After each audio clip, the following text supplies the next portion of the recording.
This time of year, a good hoodie is absolutely essential. And the American Giant Classic Full Zip Hoodie is made to last a lifetime.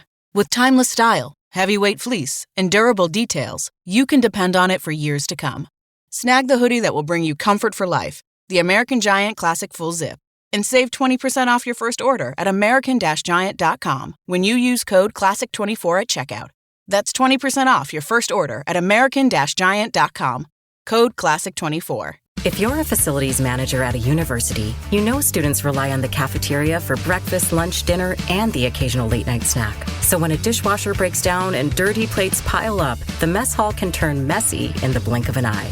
Enter Grainger. With over 1 million industrial-grade products and fast delivery, the product you need now is never far away. So you can turn that dishwasher back into a lean, clean washing machine. Call, click Grainger.com, or just stop by. Grainger, for the ones who get it done.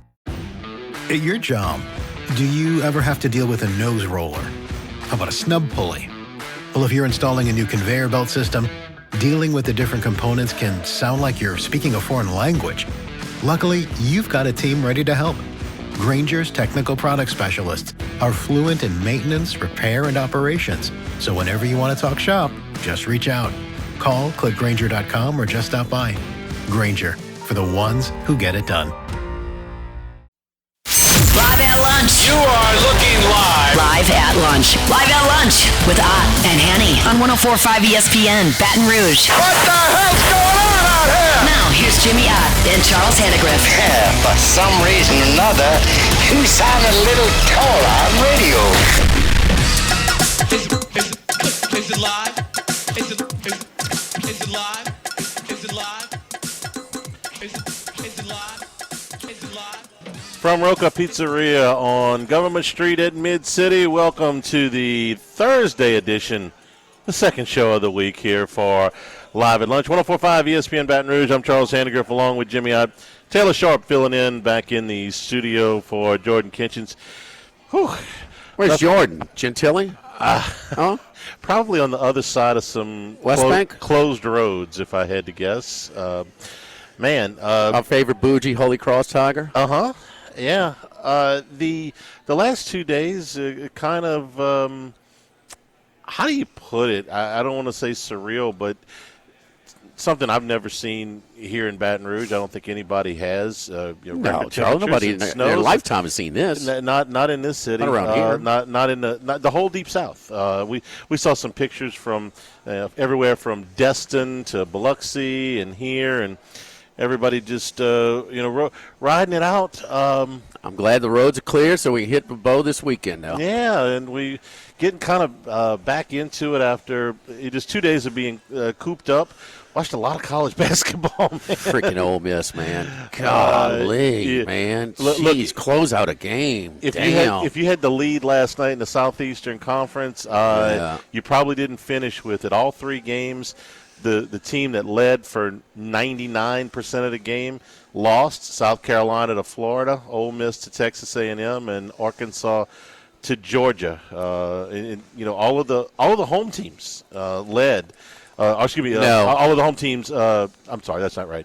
Florida was a road team and won at the end, and A&M was a road team and won at the end. Arkansas was the home team and won at the end.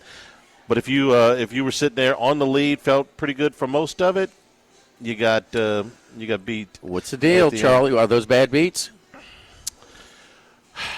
Okay, so where did you get Georgia? That was the Georgia and Arkansas. I saw a lot of different. Arkansas was +1. When it finished, it was +1. I saw a lot of Twitter chatter. I don't know if legit or not, of people that bet the game early and had a different line that they had. They did. Okay, so if you had Georgia +2. Taylor, turn your mic down in the studio, bro. If you had Georgia +2, yeah, that's ridiculous, okay?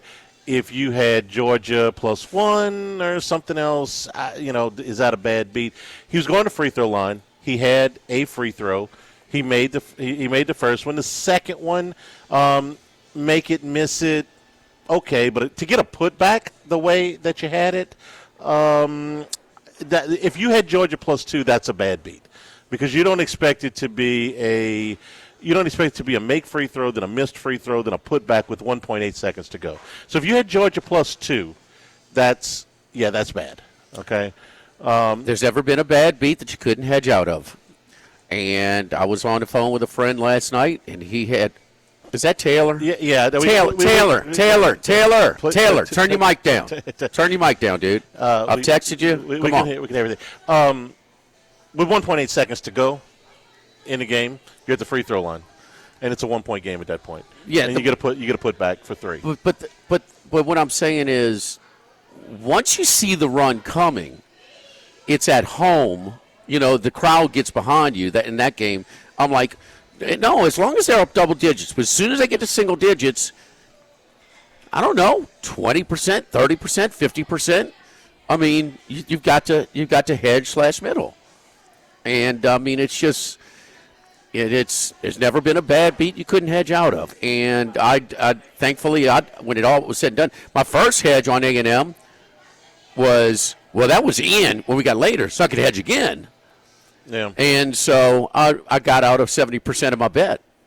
So, I mean, it's a little finesse. I get it. I mean, we'd all like to be able to hedge at the biggest lead of the game. That's impossible to predict all the time. But if they show no life, that's fine. But once they start a little run, you know, like Florida started a little run. Now they were expected to come back. They were double-digit road favorites last night. I mean, South Carolina played great. I mean, that is a brutal loss. A&M is just kind of hanging around, and Ole Miss didn't do a good job of closing. You know, this is two really close. They lost in overtime at the hump. They still covered. It's just the first game that Ole Miss hasn't covered in conference play. Yeah. You know, they were 5-0 against the number. But, you know, you can protect yourself from these bad beats. And you know what? It relieves stress, Charlie, too. It does. It does. Georgia had a 10-point lead until the 11-minute mark. That's when Arkansas got it inside of single digits, and they were coming pretty strong at that point. In fact, they had the lead as late as the as late as the 32nd mark.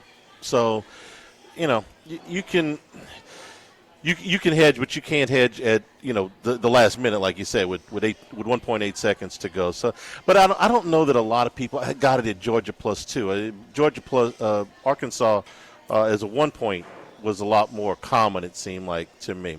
But anyway, all three of them were leading for most of the way, and all three of them lost. All three of them lost at the end. Massive comeback. Yeah, it's crazy. You know, Peter Burns, the SEC Network, you know, during that studio, I don't know if it's hyperbolic or not, but, you know, just a night that he couldn't remember, you know, where such big leads.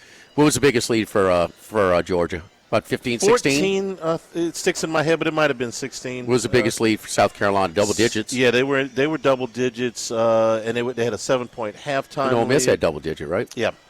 So three double-digit second-half leads. Tough conference.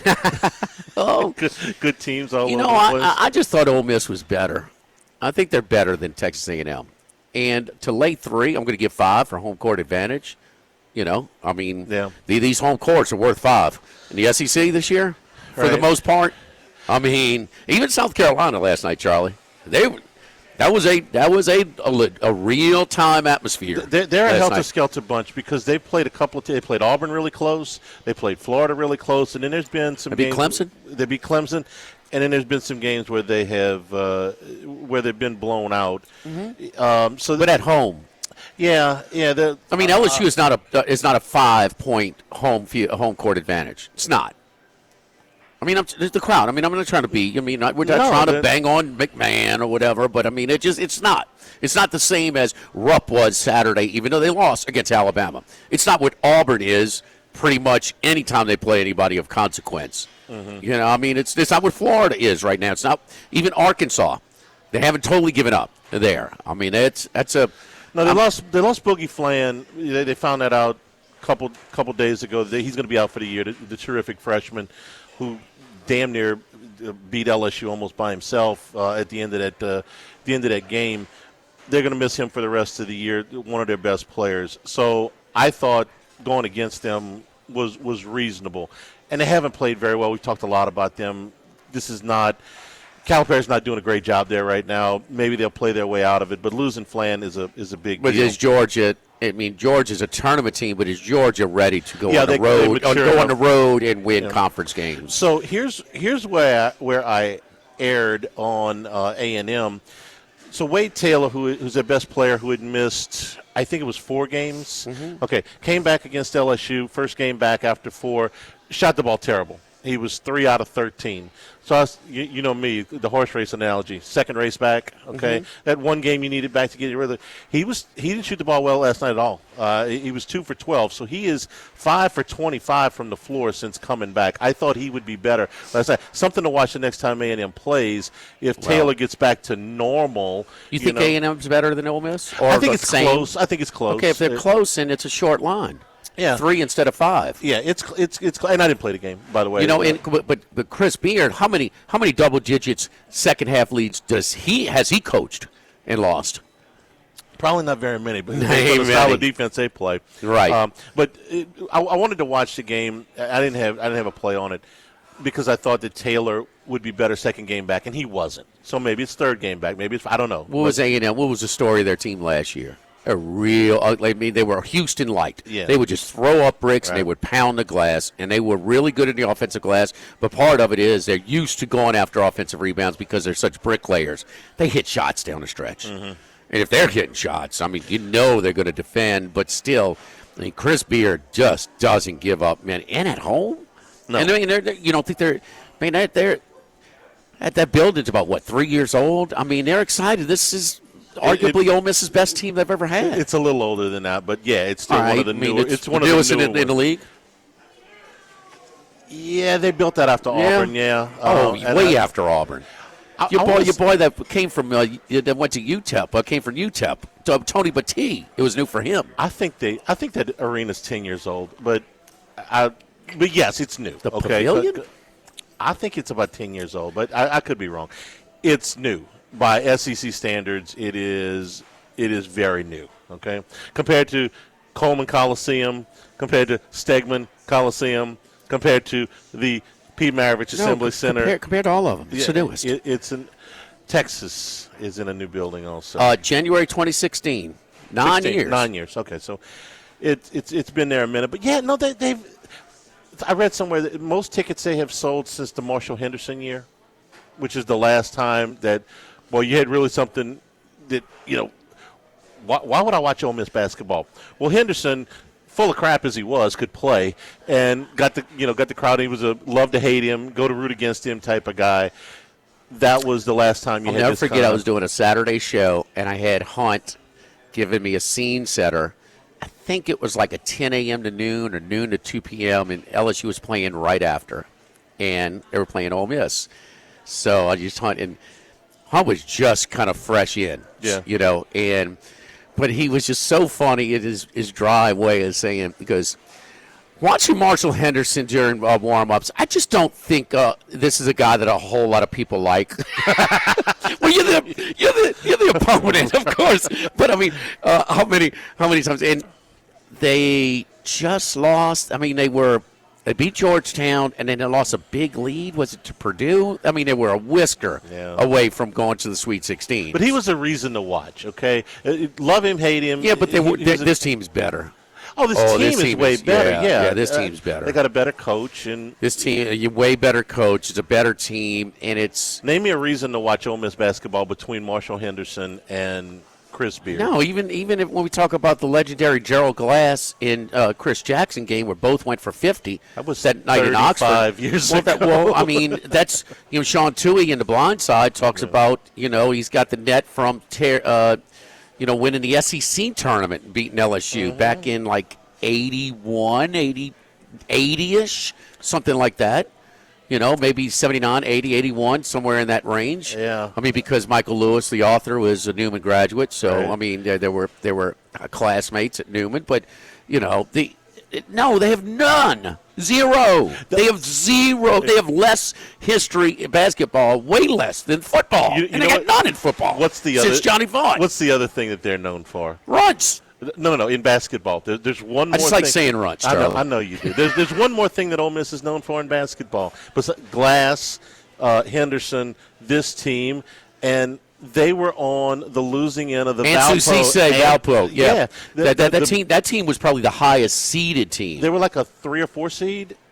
Well, Valpo was probably 13 or 14, I think so 3 or 4. Yeah, and Drew yeah. hit the shot at the horn, and that was Ansu Cisse the SEC Player of the Year that year? He was. Yeah. So. We're live here at Roca, and we want to say that our Go Eats Concepts, Roca Pizzeria here on Government Street, Modesto.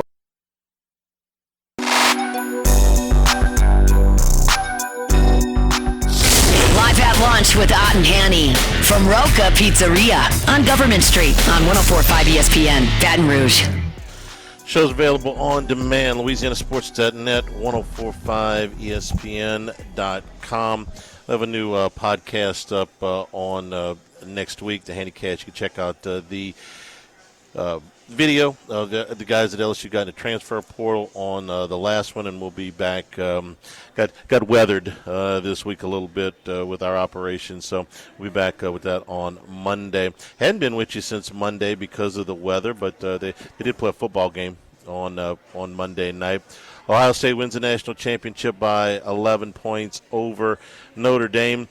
Game after Notre Dame took the opening kickoff, and it got exactly what Marcus Freeman could have asked for. You know, when you wake up in the morning, you're like, but you know what a great way to start this game would be? We're just going to take the ball. We're going to go down the field. We're going to soak up most of the first quarter. We're going to score a touchdown, and we're going to be up 7-0. He got that. And from that point until what Super Bowl did that game plan remind you of? That game plan? Should be an easy one for you. I thought a little bit about Denver, Washington, when Denver took that 10-0 lead in the first quarter, and Washington. No, the game. No. In the second quarter, Doug Williams. No, a ball control team, excellent on third down. Keep in mind they had to convert 2 fourth downs on that drive, but just chewing up the clock and shortening the game against a much more explosive offense. Oh, gosh. You kind of catching me flat-footed here. The Denver one was the one I thought of first. Give it to me. Giants-Buffalo. Oh, yeah. Hostetler was unbelievable on third down. It was just chewing up the clock. They kept the ball for over 40 minutes in that game. Yeah. Buffalo was a considerable favorite in that game. But from that point, after the first drive, Ohio State was in complete control of the game from that point all the way until scored 31 straight. Yeah, until Ibuka's fumble, which gave Notre Dame a glimmer of hope in the fourth quarter. Ohio State completely dominated the game on both sides. Yeah, it was, Ohio State cleaned up their messy habits, of what they showed against Texas.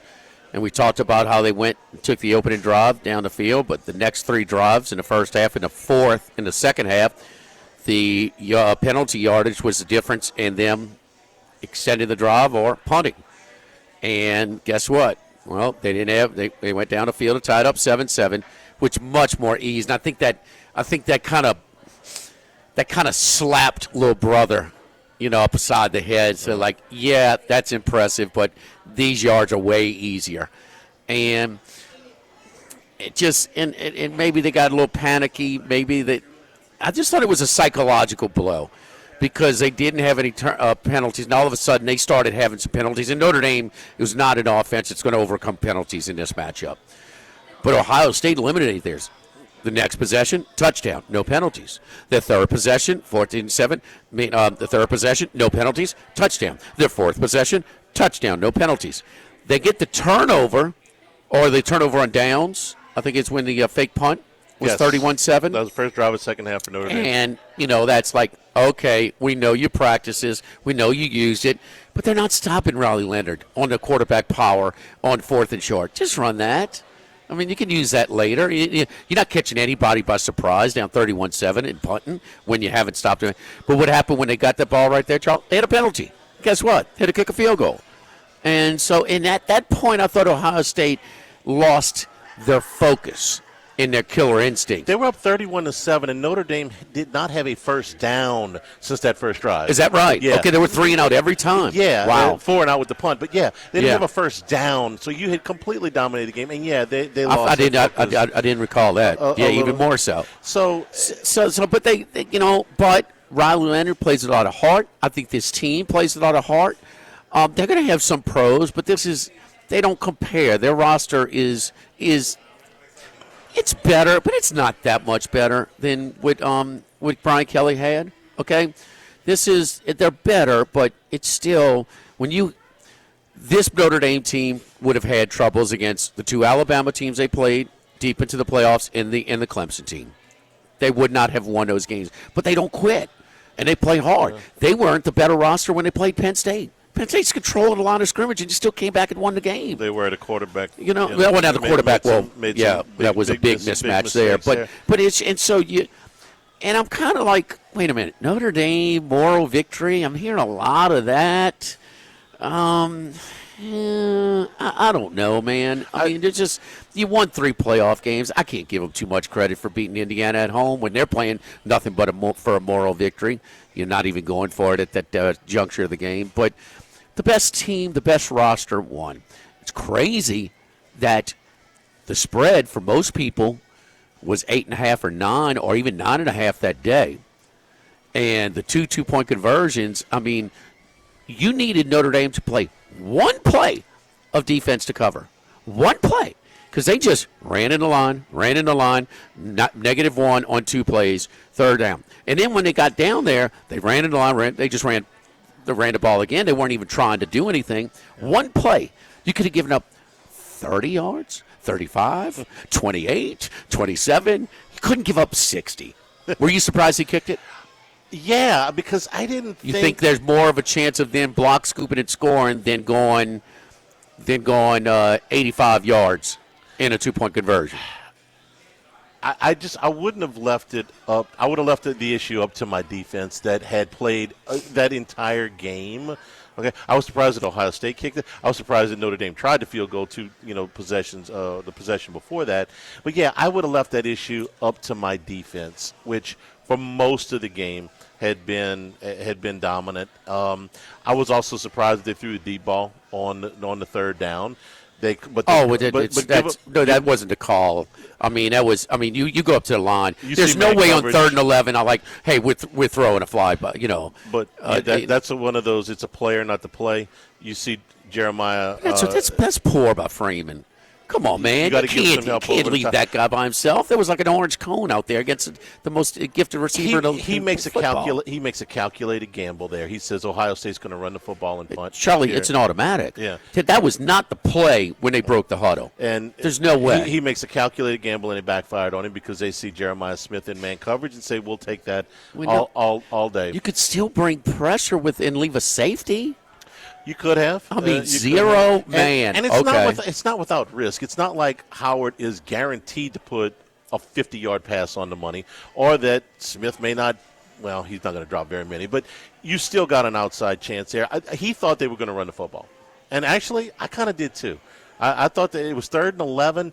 I thought they might try a safe run there. It may have been the call, but it may very well have been. But, I mean, when you come up to that line, is Burrow not going to throw the ball to Chase right there? Sure. Of course, he said every time. Now, Will Howard's not Joe Burrow, but damn it, I mean that matchup is the same. Yeah, no, it is. When you got the most talented guy on the field. Here's the thing: the big picture for just a second. Notre Dame is better than those playoff teams that got there before. I mean, you can't just discount. They beat Penn State. Were they better? No, but they won the game. Were they better? Would they beat Georgia? Was it those Kelly teams beating Penn State? They were better than Penn State. They were in the national championship game. They were. They beat everybody. They were in the Final Four. I think the bigger difference is that the national champion this year and probably last year not as good as those dominant championship teams for Ohio State, Alabama, certainly not 19 LSU. The transfer portal has diluted the depth. This Ohio State team's not as good as those teams? I don't think so. Oh, I think they're really close. I think they've got a lot of talent, but LSU's the most decorated team in the world. And I hate to bring out the fan, because a lot of fans get upset, but now they're saying the most top 5 teams.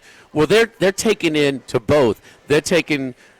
When they played them, they were top 5, and then if they finish in the top 5, so they're taking both. You can't have both. He also played 16 games, so you've got a little bit more of a. But LSU played more, but they played 7 top 10 teams at the time, and 4 that finished in the top 10, and 6 that finished in the top 13. That's pretty damn good. And I'm not even trying to compare to 19 LSU, but some of those other championship teams that had been together, the Clemson national championship teams, that Ohio State national championship. This team's really good. They lost 2. I understand. They lost 2. I understand. I don't. No, but so they don't. They're not in that conversation when you lose 2. Yeah. Okay, as far as if you think they're bad, no, they lost 2, and so these teams are undefeated, and we're looking at their schedule. But talent-wise, yes, they are as good. Continuity and depth, they're not. Well, when did they get better? When did they elevate their game? In the playoffs. Yes. In the playoffs. And they're not even in the playoffs last year. That's right. Ryan Day's fired, in all likelihood, last year. Last year's playoff we thought format we thought this was the James Franklin inclusion format. No, this is Ryan Day get an extension and a raise instead of getting fired. This team doesn't make the playoffs in a 4-team format this year. No, that's what I'm saying. Yeah. They don't get there. Yeah, that's what I said. Oh, you said last year, but yeah, I got it. We're saying the same thing. Last year's format, Charlie. Yes, I know we've been off it. for a couple of days, and I've been out of practice, but I understand. But then the thing is, here's the deal. We have 3 in a 4-team playoff. We have 3 games, best teams in the country with everything on the line. Now we have 11. Okay. With a 12 team. And if they go to 14, we'll have 13. If they go to 16, we'll have 15. And I'm all about that. But this made that Ohio State-Michigan game, Zippo was at stake. Tell them that. You're right as far as the playoffs go. But what would you rather do? You'd rather beat Michigan or you'd rather win the national championship? You're asking me or you're asking Joe, Ohio State fan? Because some of those guys might answer the other way. They shouldn't. It's stupid. Right now, you telling me they'll take the Michigan win to give up the ring? Come on, you're not that. Come on, you're going to try and test me on me. I'm not that. I don't. Do I think that? No. Okay. You tell me one Ohio State fan says, I'll give up the ring and take the Michigan win. You think one? Yeah, I think I can find one. Okay, one. I did. I tell you what I did see. Screw all these guys that showed up because they outnumbered them almost 2-1, 60-40, whatever, in Atlanta. Oh, they're all in there. Oh, but Notre Dame, Tennessee had as many people in your place as Notre Dame had in Atlanta for the Natty. Opinions changed on Ryan Day in the last month. Well, but it allows the more talented teams misses.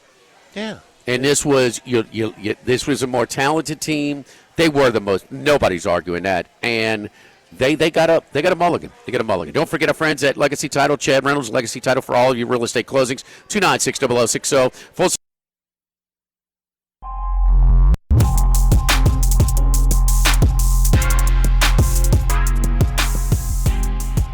It's time. It's now Colucci time. Dwayne Colucci is back to give his best picks on 104.5 ESPN Baton Rouge. Oh, man, I miss this guy. Where you at, Colucci? How you doing, buddy? Jimmy, how you doing, my buddy? How's everything going in snowy New Orleans at Baton Rouge? I can't believe it. That picture was a beautiful sunshine. I mean, I'm shoveling snow off my Chase lounges by the pool. I mean, like it looks like I'm in Orchard Park. I mean, this was and look, listen, this wasn't like an icy. This was great powder skiing snow, man. I mean, it was. I know. There was a guy on Bourbon Street skating. That was the best with the stick and the puck. That was Canal. That was Canal Street. Okay, so, yeah. Canal Street. Yes. That was unbelievable. Yeah, I love it. Yeah, I know. Hey, well, we, with the Pac-12 dissolving, this was college basketball.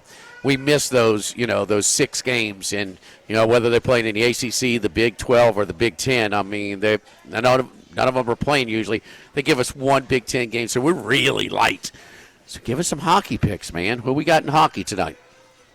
Yeah, definitely. There's a full slate tonight, guys. I mean, a real nice slate, too. And you got some hot teams. I know you've been away a couple of weeks, Jimmy, but you have some hot teams. And, right off the bat, let's just talk about a value game. The first game, Carolina against Columbus. Now, you're looking at a 370 at the Rampart in South Point here, minus 370. Keep in mind, Columbus Blue Jackets are not the same old Columbus Blue Jackets. You're looking at a team 5 games over 500. Heard that, now. Charlie? They've already beat Carolina twice this year.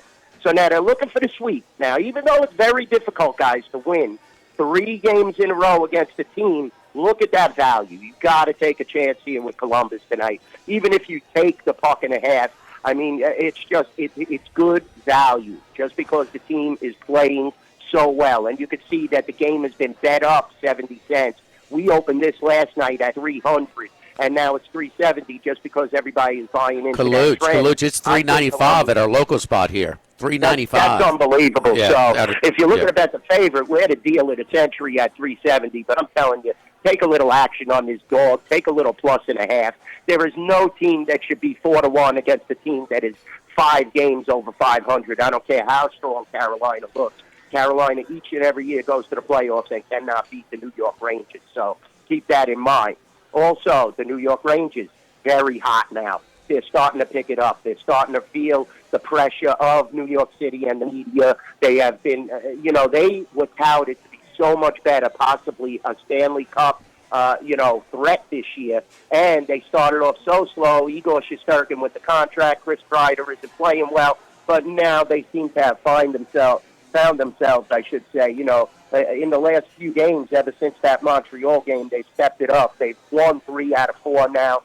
It's been 4 out of 6 as well. Igor Shesterkin, you got victories against Vegas. You got victories against Columbus. They're 1-0 in that great shootout game.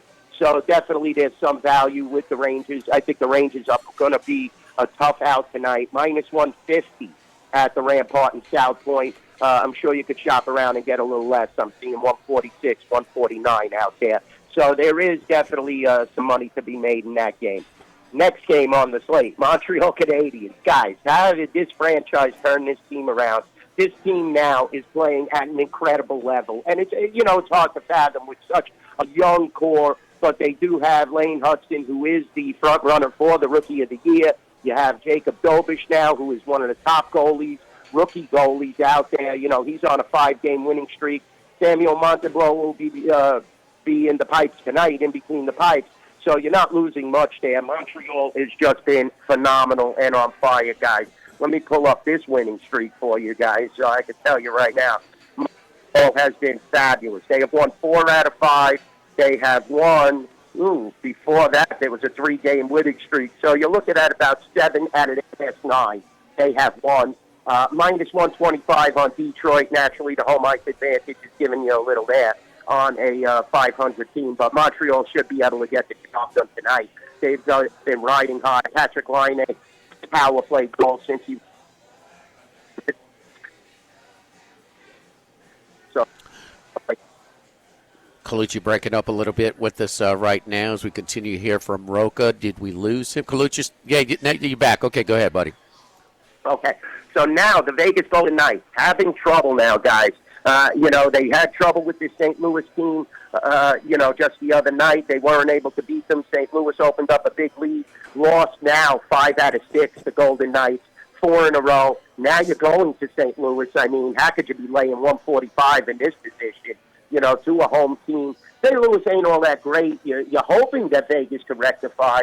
I mean, Jack Eichel in that overtime against St. Louis, he missed a wide-open net, but they had to come back, and it was really a grueling game. I'm not sure. I'm almost positive Aiden Hill will play tonight. But if you see Samsonov, that's even more of a factor to bet St. Louis. So I'm looking at the Blues at about a +125. Maybe you could shop around, get 130 at home. I like the Blues in this game. So there's a bunch of games for you guys right there. There you go. St. Louis +124 right now. Here's at our local book, DraftKings outlet here at the Queen. Montreal +110, Rangers -48, and Columbus +310. And you would split that up a little bit on the money line and a little bit plus $1.50. Okay. Yeah, Jimmy, just because they played last night. You have to keep that in mind. It's very, how the NHL is. We're starting to learn now in Baton Rouge how the NHL is. It's difficult to play back-to-back nights.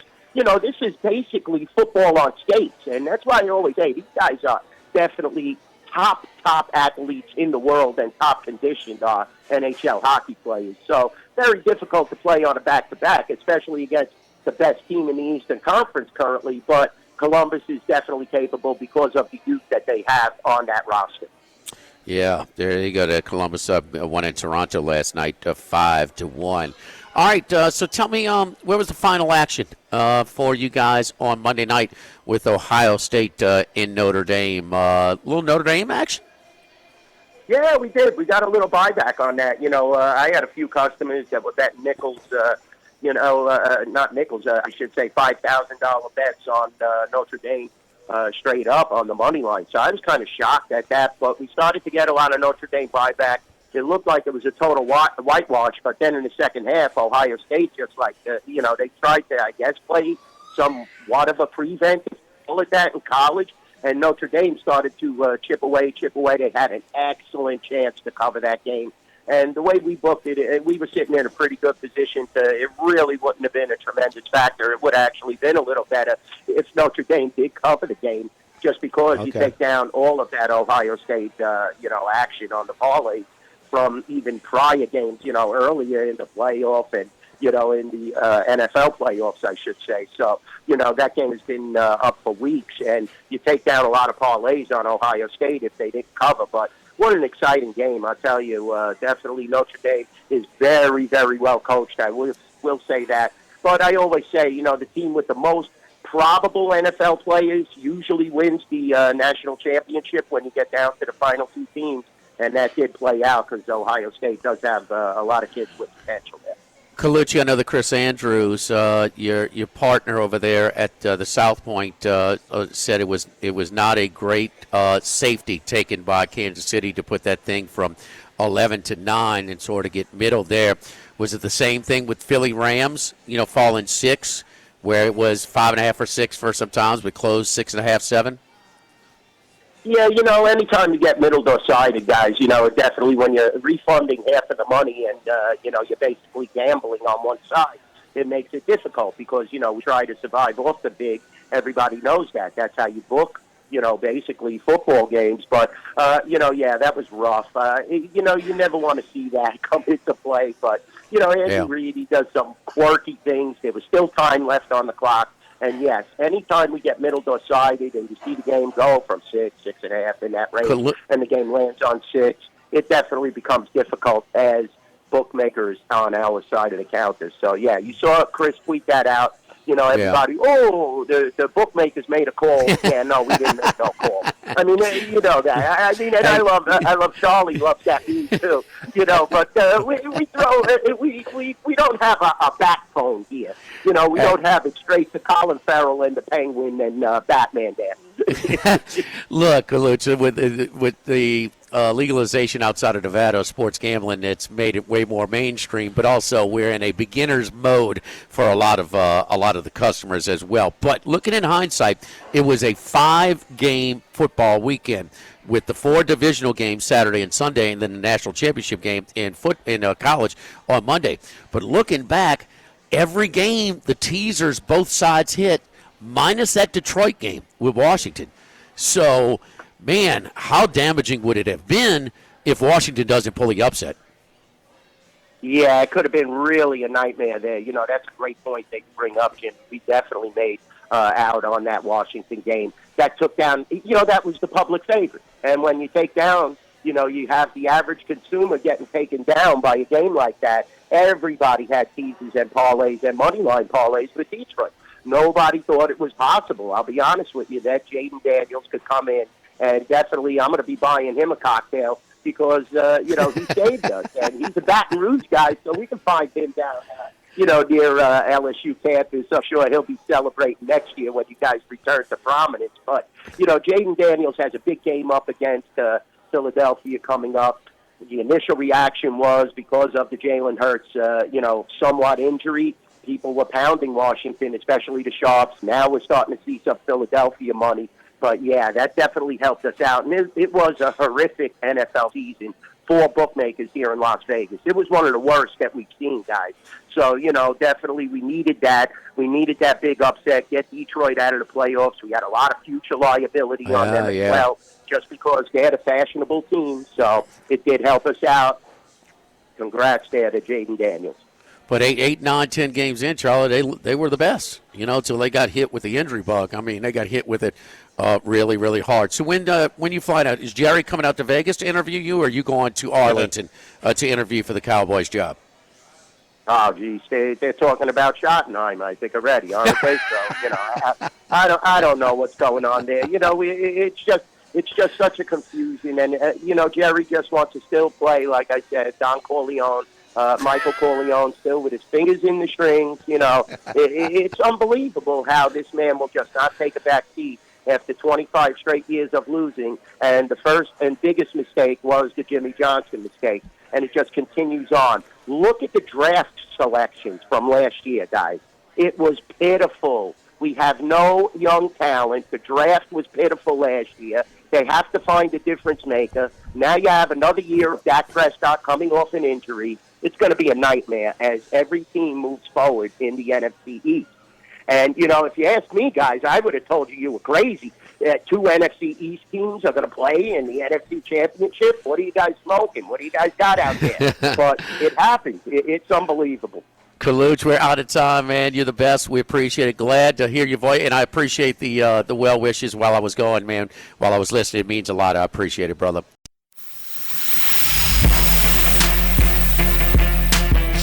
Live at lunch with Ott and Hanny from Roca Pizzeria on Government Street on 104.5 ESPN, Baton Rouge.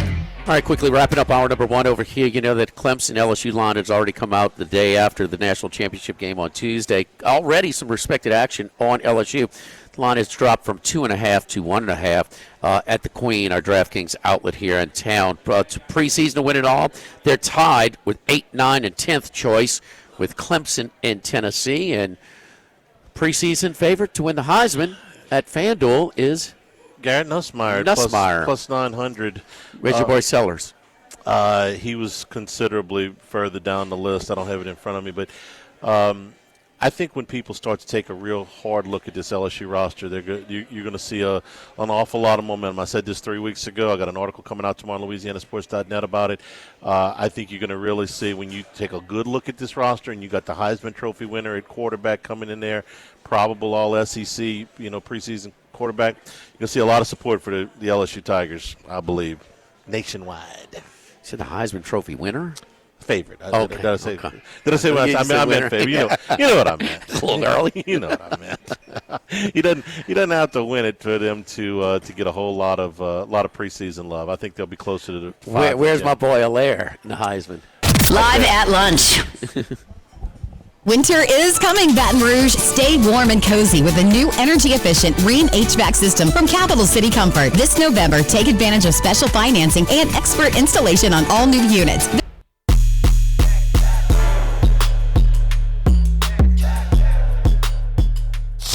Live at lunch with Ott and Hanny from Roca Pizzeria on Government Street on 104.5 ESPN, Baton Rouge. Here at Roca Live at lunch. Come by and see us on a rapidly thawing out Government Street. We got some snow on the ground, but the road is clear where we are. We got a nice crowd here. People been cooped up for a couple days. Yeah, man. Thank God for TVG and a little horse racing to keep things going, and some college basketball the last 2 nights. But anyway, yeah, all of our Go Eat concepts are open today. Excuse me. Roca Pizzeria here on Government Street. Of course, Modesto on Burbank near Nicholson. All of our Izzos around town, all over and just outside of town. So all of our Go Eat concepts were closed the last 2 days due to the snow, but we are back open and a nice crowd over here today. Let's go out to Las Vegas. Our buddy Matt Humans from VEASAN joins us each and every week at this time. Matt, how you doing, buddy? Hey, pretty good. I actually got some Bojangles chicks here that I just picked up. First location just opened up in Vegas this week. I'm going to ask Hanny, what's more likely? Jimmy Ott made a little extra money the past couple of days shoveling snow for his neighbors, or he paid somebody to shovel his driveway? I'll take the second one. The second option. It's a shame EJ wasn't there to do that. Hey, get out there and shovel that stuff. Yeah. My son's in at college, so I couldn't make him do it. I mean, we're not used to this, bro. I mean, this is the first in our lifetime, so it was was a little bizarre, man. I mean, it was a Cajun blizzard. I mean, unbelievable. So, hey, man, this kind of sucks. So tonight, our Thursday night, no Pac-12. This was our Thursday night, 6 conference games, but golly, it leaves us with a really light schedule on Thursdays now that the Pac-12 is anywhere from the Big 12, Big 10, and ACC. Yeah, actually looking at the schedule last night, it's a big schedule. It's got to be about 60 games, but it's mostly small conference type of games, and you got some Big West and obviously smaller East Coast conferences. The only major conference game, I think, is Maryland at Illinois tonight.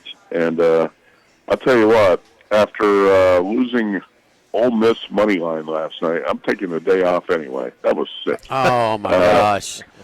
Texas A&M's only lead of the game is on the final possession. Ole Miss led 60-52 and ends up losing 63-62. That's about the 4th game I've lost like that in the last 2 weeks. I'm taking the night off college hoops anyway. Screw it. Charlie and I were talking, it was the theme in the SEC last night where these big double-digit leads, Georgia at Arkansas, Ole Miss against Texas A&M, and Florida at South Carolina. And these big comebacks, I got Ole Miss was my best bet last night, but by the time I got done hedging, I almost got off about 70% of it. It would have been a massive middle had it fallen about 3, 4, or 5. But, man, just Chris Beard. I mean, that's one thing if Florida's double digits on the road. So on neutral, they're 15 points better than South Carolina on a neutral court. I mean, Arkansas, once they got going, and Georgia's good. They're probably a tournament team, but once Arkansas got it going at home. But the Ole Miss one was the one that really gets me. That's the one. I don't know how many Chris Beard coach teams have blown those type of leads that late. Yeah, and I'm not going to necessarily blame the coach. I just thought there was a lot of mistakes made by the players. Chris Beard might be my favorite coach in college basketball. He's close to it, so you don't expect to see stuff like that happen. How many shots did Ole Miss miss at the rim? You got a guy misses a free throw at the end. Miss free throws, turnovers, miss shots at the rim. Sometimes you can't blame the coach for stuff like that, but it's his players making a bunch of mistakes. You don't expect to see a good team like that blow a lead like that at home, but hey, college basketball is crazy. I've been watching a lot of double-digit underdogs win games in the last couple weeks. We watched Missouri win at Florida a couple weeks ago. I could go on and on and on. There's a long list. We were talking about it on the VSiN show last night about all these big dogs that have been winning in college hoops, and how about all the meltdown late? You got teams that are up double digits in the second half that lose games on their home floor. It's been crazy. Hey, because those double-digit in near misses, like Houston at Central Florida, wins last-second shot. Those guys that tie up the line with those 10-team or money line parlays in college hoops, they've been getting tripped up pretty good as of late. One last night in the Big Ten, man. You want to talk about just be patient. You'll get the number you want on either side. Indiana, Northwestern. I mean, Northwestern's up double digits. Indiana's up 6.5. The Northwest. I mean, that thing. There's been some crazy runs, man. There's no doubt. But any teams that you think are performing above maybe their overall, maybe some teams with low power rating that are getting kind of hot right now, or just the opposite? Will Hill asked me that on his podcast 2 days ago about is there value on the futures board in any team that's under the radar, a team that you think's on the rise? And one team I threw out was St. John's. And I said, first place team in the Big East, and I grabbed St. John's like 80-1 before the season. I always believe that the coach has got to be a bet-on coach if you're going to play futures and got to have veteran players. And Rick Pitino's got that. Talk about another crazy game last night. St. John's is down 50-34 in the second half of the Garden. Storms back, goes to overtime, and almost covers as a 7.5-point favorite. Ends up winning the game by 8. That was a brutal beat, by the way, last night. You had the underdog and didn't get the best number, and the under in that game. That's about as bad as it gets in that Xavier St. John's game last night. I think St. John's is a team to keep your eye on. Let's see, other teams. I felt like Michigan has been a dangerous team all season, but the Wolverines have not played well for the past week. But again, teams peak and valley, and they have off weeks where they're a little bit flat. Michigan's been a little bit flat in the past week and a half or so. I don't know. I can tell you one. I thought early in the season was a bit surprising to me. I said, is this team really as good as its record was Oklahoma? And it turns out Oklahoma is not that good at all. We've seen that in the past couple weeks. What teams would you throw out to fit that category? I guess St. John's kind of going to be my answer for now. They can be really ugly in offense. And you go 2 games back with St. John's. Georgetown, that's one that they're lucky to storm back and win outright as well. Losing, most of that game. I'll give you. Can I say you some Texas Tech? I was going to say Texas Tech. That's a good answer because that's almost true for every team in college hoops. Pulling out some lucky wins or looking ugly in some games. How about Iowa State? A couple weeks ago I heard somebody really bragging about Iowa State. Cyclones were lucky as hell to win that game at Texas Tech in overtime. And then they get beat like a drum at West Virginia, right? And that's the only game Texas Tech has lost since we turned the calendar to 2025. They lost a game in the tournament against Texas A&M that was also a close game. So they're 4-0 on the road is what jumped out at me. If you can go win 4 conference games, well, I'm sorry, one of those was a non-conference game, but you can win 4 games on the road before we get to February. That's going to stand up, and I like Iowa State an awful lot. That game was in Lubbock. But that's a really good basketball team. So if that's their only loss, that's one I can live with. They just went on the road and beat somebody pretty good, too. Kansas State? No, they're not good. Cincinnati? Yes. Yeah. Cincinnati. I mean, they went on the road and beat them going away. If you have Missouri 2 nights ago, that's a tough beat. Catching 3 at Texas. They pulled away. But the court storm fade, whether it's West Virginia beating Iowa State and then loses at home as an 8.5-point favorite against Arizona State. And then also, Vandy. Vandy storms it against Tennessee as they beat them. They go down to Alabama, and that was a big spread, too. And they failed to cover that one as well. So situational spots, man. We got a double off that Tennessee-Vanderbilt game. We got Vanderbilt on the court rush fade. We got Tennessee on the bounce back. Was a 9.5-point favorite, I believe, and covered fairly comfortably. Yeah. They won that one pretty comfortably. Matt, what about the Hurleys? Did this guy really tell the reporter, don't turn your back? Oh, he told the referee that. Oh, okay, the referee. Don't turn your back on me. I'm the best coach in college basketball. Best bleeping coach. Yeah. Danny Hurley might be the best coach. He's close to it. Let's say he's a top 5 coach in college basketball, the way things are going. The interesting thing about Hurley is when you watch his press conferences after he calms down, and he speaks with the media, is actually pretty funny. He's somewhat likable. And he actually admitted the other day, he goes, I bring a lot of this on myself. I understand it. With his sideline tantrums. I told you, I was at the Maui Invitational on that Monday morning, and 20 seconds into the Memphis-UConn game, Hurley is going berserk on the sideline with the refs. 20 seconds into the game in Maui. And the guy's, he's a maniac. But he is a hell of a coach, and UConn is a team you can't write off either. I know that's the type of team that not too many opponents are going to want to see in their bracket in March, even though it doesn't look that great for UConn right now. I still think that's somewhat of a dangerous team. But the Hurley brothers, and when you watch any game involving UConn or Arizona State, it is pretty annoying. Those guys just nonstop complaining to the referees, and it gets pretty old pretty fast. You like to see them tone it down, but that's their act. That's just the way those guys are wired. I said this a couple weeks ago.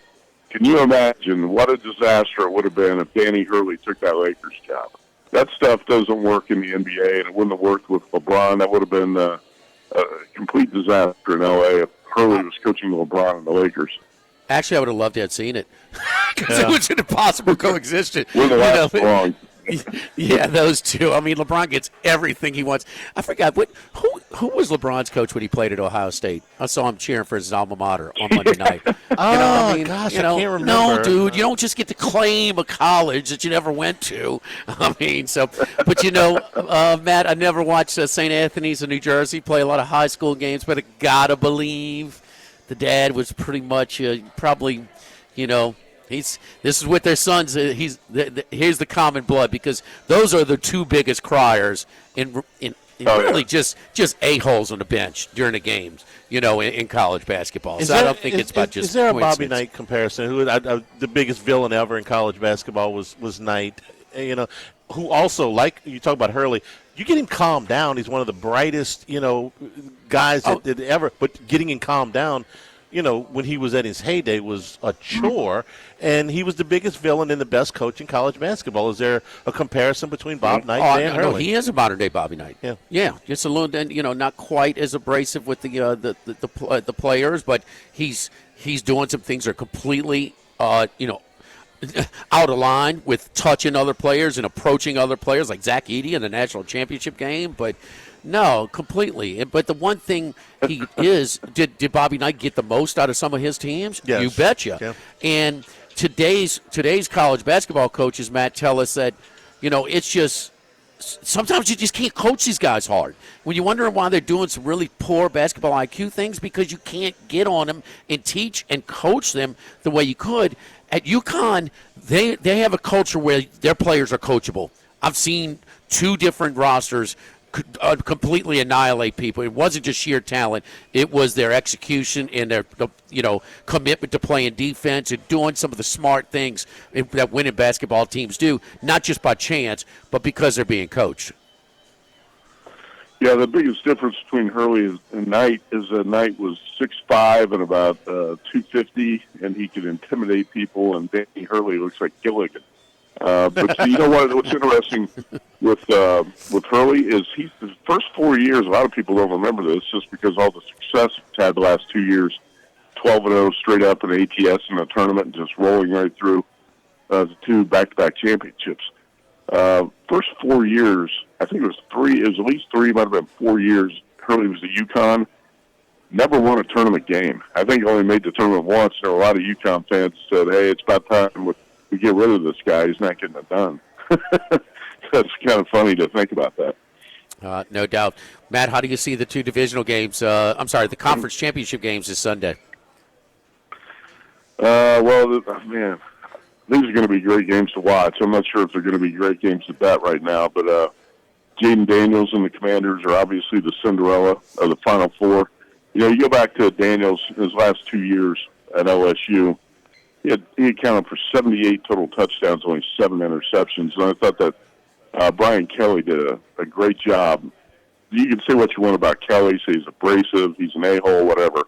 But Kelly's really good at coaching quarterbacks, and I thought he was the key to Jaden Daniels becoming who he is today.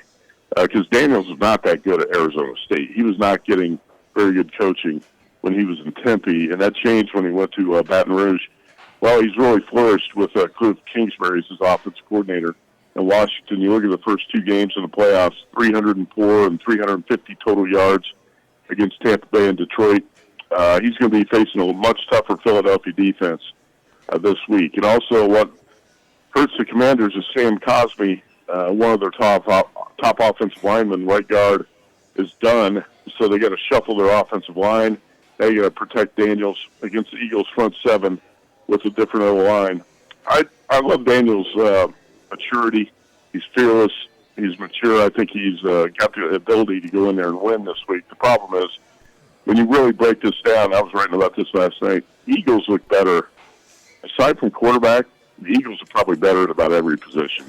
And right now, Jalen Hurts is slumping a little bit. So if Hurts turns the ball over like Jared Goff did last week, and by the way, how many teasers got blown up last week on the Lions because Jared Goff was miserable in that game. That saved the bookmakers from what would have been a disastrous weekend, the Lions losing. Saquon Barkley is going to be the difference maker in this game. 324 rushing yards in the two playoff games. In the two games against Washington during the season, 27.5 carries and 148 yards. Those were his averages. 2 TDs in each game. So the Washington defense allowed 521 yards and 7.7 yards per play to the Lions. I think what's going to happen here is the Commanders are going to look live for most of the game, and probably in the fourth quarter, similar to the first meeting between these teams in Week 11 in Philadelphia. The Eagles are probably going to try to find a way to win and pull away a little bit. But again, I think Daniels is dangerous, and the Commanders playing with a lot of confidence. I don't want to write him off. It's doubtful this game's going to be a blowout. I played, to make a long story short, I played Commanders plus 12 and Bills plus 8 on a teaser. I teased up to 2 dogs, and then the second game, I actually played the Chiefs at minus 125. Chiefs, I would like to say that Josh Allen and the Bills get over the hump, and the more I was looking at this game last night, the more I said, okay, I got to see it to believe it. The Chiefs are 11-0 in one-score games. They've won 5 times by 3 points or fewer. You play with fire, typically get burned. I think, you're going to hear a lot of people in the media predict the end of Kansas City's pursuit of a Super Bowl three-peat here. But also, I think that's a lot of wishful thinking from haters who just want to see the Chiefs lose. I kind of have to see it to believe it. I can kind of envision the Chiefs winning another close call here, another heartbreaker for the Bills. So I actually played Chiefs money line, Commanders and Bills on a teaser, playing a couple of props, including Travis Kelce. Yeah, I'm so sick of the Kelce brothers, too, by the way. One more big game from Travis Kelce, be okay. He has never had fewer than 71 receiving yards in his past 14 playoff games. Averaged 99 yards in those games. Obviously, had a big one last week with 7 for 117. I played him over 67.5 receiving yards. It's easy to say the Bills should bracket Kelce in coverage, but every opponent knows that. Nobody does it. I just don't get it. So I played Kelce over 67.5, but that's what I bet so far. Well, whoever Caitlin Clark's agent was, that wasn't a wise move to put her next to Taylor Swift. I'm sorry.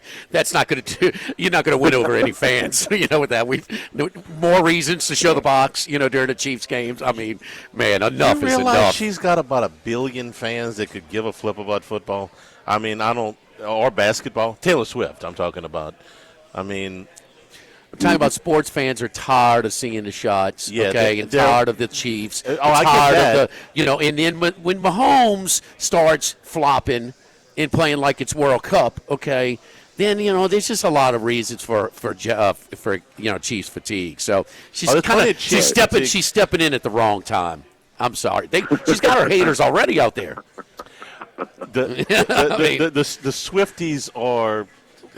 Where's Wes Reynolds when you need him? Where's Wes Reynolds when you need him? There's billions of them. Matt, we appreciate it, brother. Good luck this week, man. We'll talk to you next week. Okay, you bet. Thanks. Live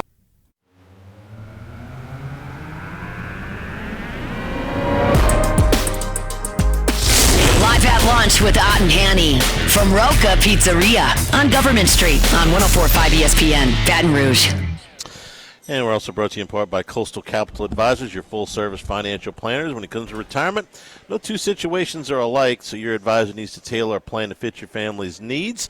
No matter what your age or your financial situation, Coastal Capital Advisors will work with you, as well as your business partners, your legal team, your tax professionals. Make sure that those goals are achieved. It's a lifetime plan. Coastal Capital Advisors will work for you. They've been working for me for a long time. For more information, contact Philip Fontenot and his great staff, 337-981-1376, or online, coastalcapitaladv.com. Advisory services provided by New Age Advisors, LLC, doing business as Coastal Capital Advisors. Securities offered through New Age Securities, member FINRA, SIPC. I'd like to see in this game for Washington on Sunday, not to go cliche, with the get off to a good start thing. But I'd really like to see Philadelphia play from behind for once because it's been a minute. And if they ever get off schedule a little bit the way Jalen Hurts is playing right now, I think they're really vulnerable. They didn't trail against the Packers in the first game in the playoffs. They trailed against the Rams for about 5 minutes. The last 5 games of the regular season, they trailed for about 2 possessions, and that was including when Washington beat them. I'd like to see how Philadelphia does if they got to depend on Jalen Hurts more than Saquon Barkley, because the way Hurts is playing right now, I think they'd give Washington a real chance. So that's my keys to the V, Jimmy. lead for Washington. Sounds silly, right? But I don't think Hurts is playing really well. I've never seen a matchup where it wasn't a good thing when you got got to off to a good start. Right? You know, get behind is the best thing. It's NC State in the '83 basketball tournament. Maybe they played from behind pretty well, but no. The pressure has not been on Philadelphia. The pressure has not been on Jalen Hurts to make a play as much as it's been on Barkley. Charlie, and Barkley's made all of the plays.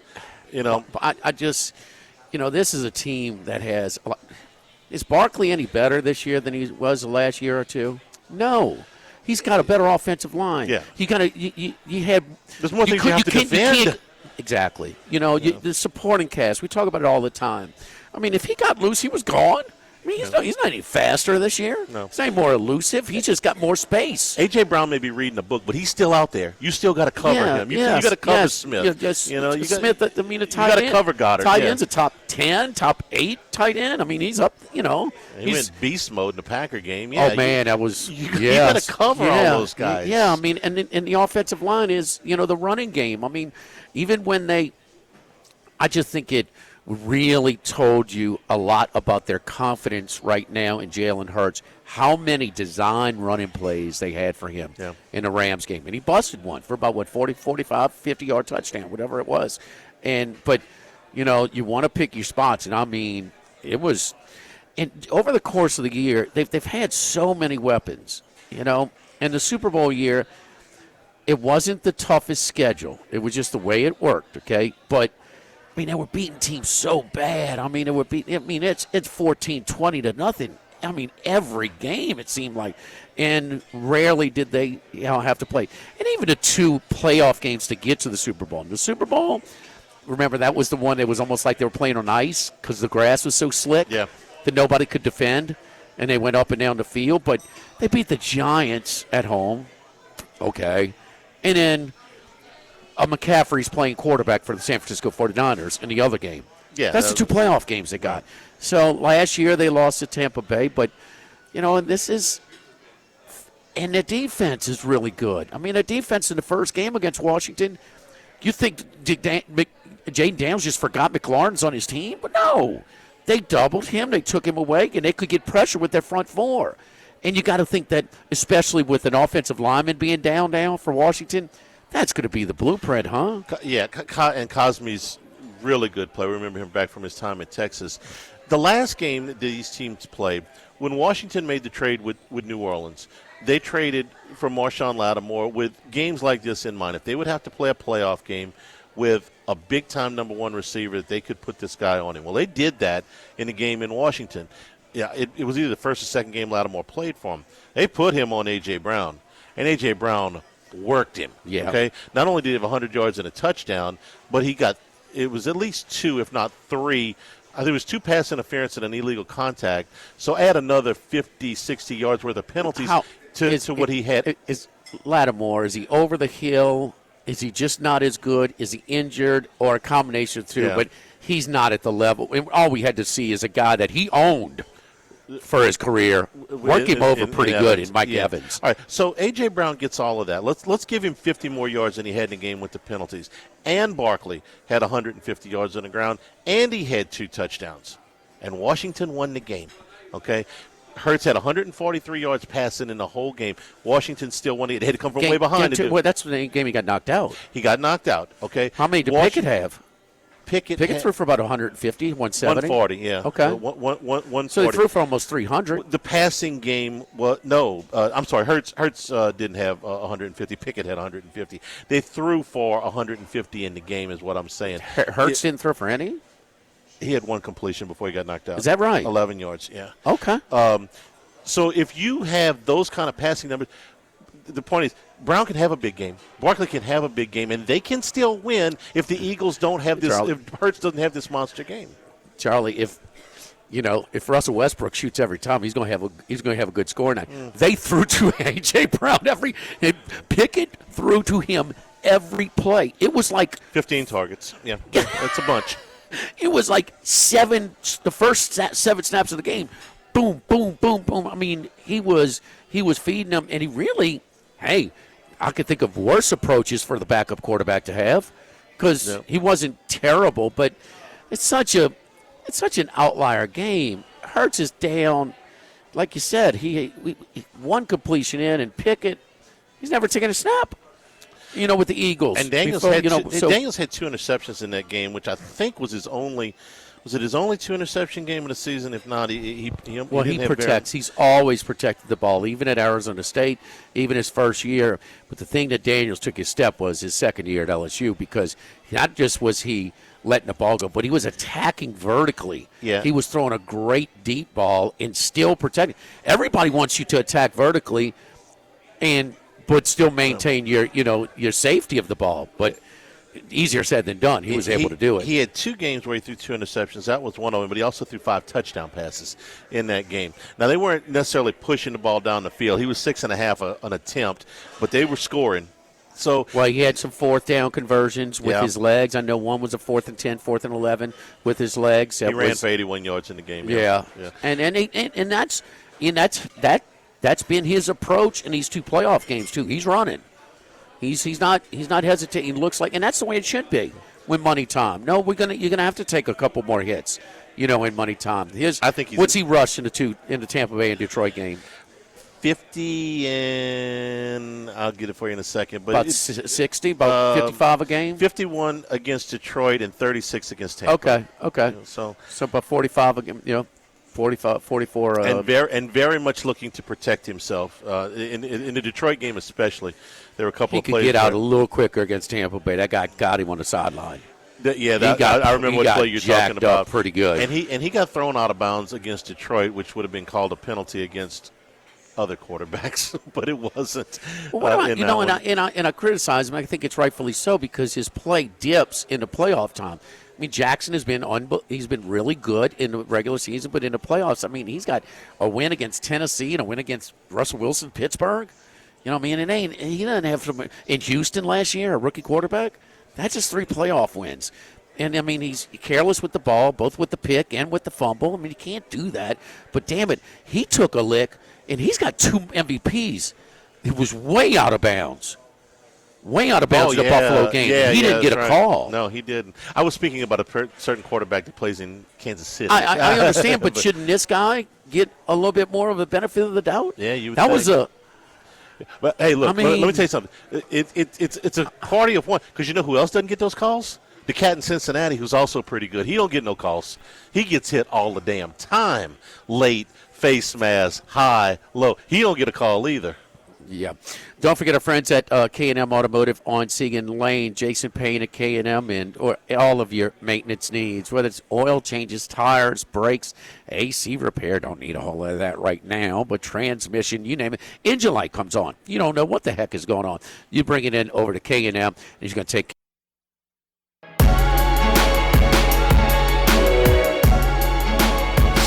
Live at lunch with Ott and Hanny from Roca Pizzeria on Government Street on 104.5 ESPN, Baton Rouge.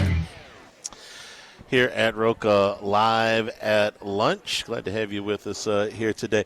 You know, our colleague Jacob Hester put out a tweet when Nick Saban inducted into the College Football Hall of Fame, voted into College Football Hall of Fame. Here's one we could debate for hours and hours, but we'll take a few minutes here because I think Jimmy, you and I put out pretty much the same list, without telling each other. Best player Nick Saban ever coached in college for the totality of their career, the college and the pro. And this is Michigan State, LSU, Alabama. We came up with the same 2 guys in different orders from his time in Alabama. Well, I don't put Henry as high as you do. I had Henry number 1. Henry's a nice recency bias right now. He's great. He's at the top of his game. He's extended his career because his commitment to his conditioning. But I think Julio Jones is he's made more all pros, but I think he's just actually the same. They're actually the same. He made more second team, 5 times, first or second team. So did Henry. Okay. You count this year also. Yeah, I had to count this year. Okay. Yeah, I forgot that. Yeah. I think it's I think Julio's just a little bit more talented. Now, I think the most talented guy that had a horrible NFL career, But is he the only player that got drafted number 1? That's Jamarcus. Yeah. You could put Jamarcus up there. Now, he only coached him, for how many starts did Jamarcus have? Like 3? Him and Marcus Randall split time in that 04 season. Yeah, I would say. Well, he started Jamarcus early, then he gave it to Randall. Yeah. Randall. Without looking, I'd say Russell probably started 4 games that season, and that might have even been an 11-game season. He went 1, and I think, and again, I'm just without looking, I think the highest drafted guy he had at Alabama was Richardson, who went number 3 overall, who had a terrible pro the career. Defensive linemen weren't taken like Darius went. But Allen. No, he didn't go. He didn't go ahead. None of those defensive linemen went. Not top 3. No. Julio Jones went 6. Henry didn't go to second round, which is amazing. And then we both agree on the top defensive guy. It's early in his career, but Patrick Surtain has already made. Surtain's going to be the most decorated player he's ever, at the pro. He's going to make more All-Pros than any of his players. Yeah.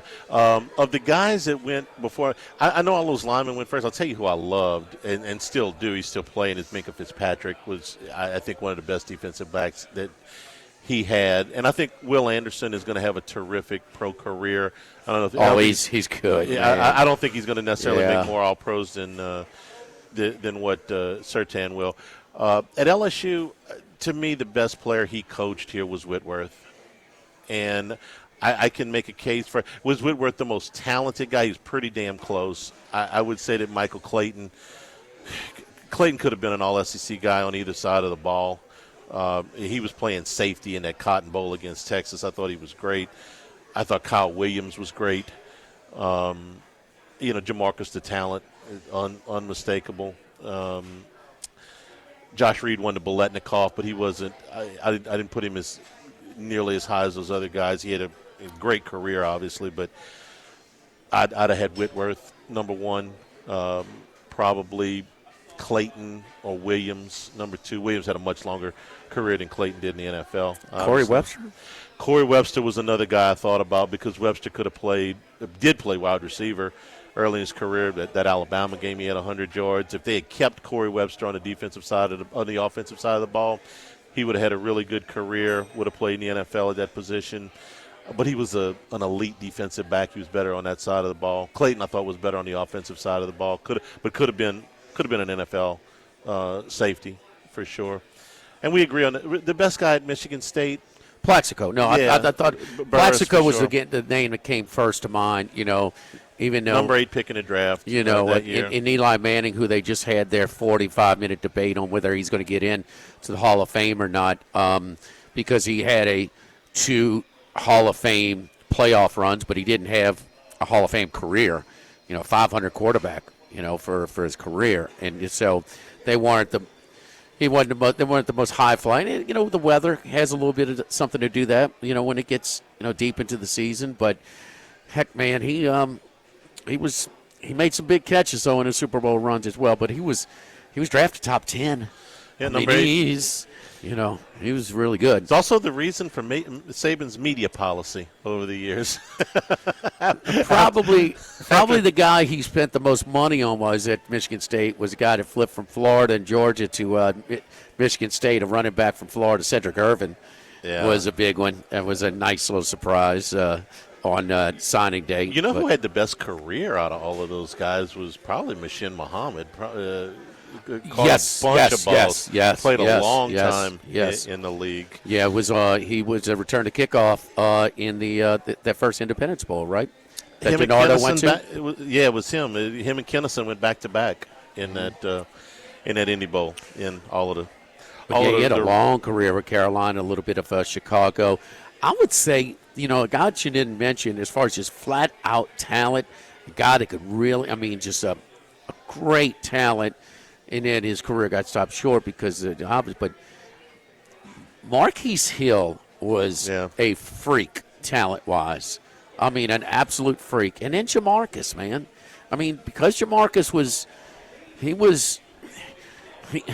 I mean, he's the highest. He was in his draft class. He didn't play. Started playing more. Became a regular quarterback this year after he left.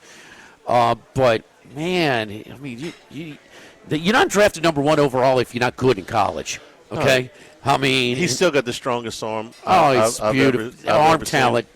It's the best I've ever seen. Yes, the best I've ever seen. Marquise Hill, Kyle Williams, Marcus Spears, and Chad Lavallee on the same defensive line. That almost wasn't fair. And out of all of them, Lavallee had the best year. Oh no, Lavallee was in 2003. Lavallee was phenomenal. Unblockable. Oh no, at times. No, the 2003 year, he was a star. He was a star. Williams had the best pro career. He's in the Ring of Honor at Buffalo. Yes. I mean, Spears was a first-round pick. Hill, it might have been the most gifted. So I mean, those four. Who are you gonna block? Who are you gonna double? I mean, can't double them all. No, it was an awesome. But that's But you know, I think that goes to tell you that he didn't have just a couple of guys that carried him. He had a lot of good, really, really good ones.